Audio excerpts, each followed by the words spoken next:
Assalamualaikum warahmatullahi wabarakatuh. Halo semua, saat ini kita akan membahas mengenai topik yang sedang hangat diperbincangkan dan menjadi prioritas nasional, yaitu tentang stunting. Ada yang tahu apa arti dari stunting itu sendiri? Yuk kita mulai dengan definisi stunting.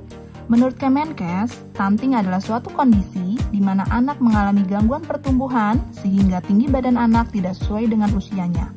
Sedangkan menurut WHO, stunting adalah gangguan perkembangan pada anak yang disebabkan oleh gizi buruk, infeksi yang berulang, dan simulasi psikososial yang tidak memadai.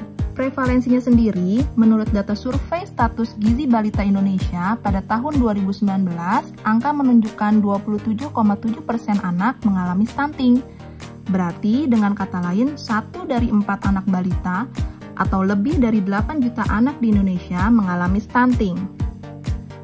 Hal ini berarti melebihi dari angka batas yang ditetapkan oleh WHO, yaitu sebanyak 20%. Target penurunan stunting itu sendiri menjadi 14% pada tahun 2024. Untuk Tangsel, terjadi peningkatan sebanyak 5% dari angka 14% pada tahun 2019 menjadi 19% pada tahun 2021. Nah, untuk kategori stunting itu sendiri, yaitu tinggi badan anak di bawah -2 SD atau standar deviasi dan di bawah -3 SD untuk kategori severe stunting. Kita masuk ke ciri-ciri stunting. Yang pertama, yaitu pertumbuhan melambat. Wajah anak tampak lebih muda dari seusianya. Pertumbuhan gigi menjadi terlambat. Performa buruk pada kemampuan fokus dan memori belajarnya. Berat badan yang tidak naik, perkembangan anak menjadi terhambat, dan anak muda terserang berbagai penyakit infeksi. Nah, untuk faktor resiko stunting itu sendiri, yaitu yang pertama, asupan gizi yang buruk, penyakit infeksi yang berulang, kurangnya pengetahuan ibu mengenai gizi, terbatasnya akses pelayanan kesehatan, serta kurangnya akses air bersih dan sanitasi yang buruk. Dampak stunting itu sendiri ada jangka pendek dan jangka panjang. Untuk jangka pendeknya yaitu terganggunya perkembangan otak dan kecerdasan anak, gangguan pada pertumbuhan fisik, dan gangguan dari metabolisme anak. Ada juga dampak dari jangka panjang yaitu menurunkan kemampuan kognitif, kegebalan tubuh menjadi melemah, resiko tinggi munculnya penyakit metabolik, serta terjadinya kesulitan belajar. Ternyata stunting itu bisa dicegah loh. Bagaimana caranya? Terdapat 2 program inovasi yang saat ini kita perkenalkan, yaitu program posting.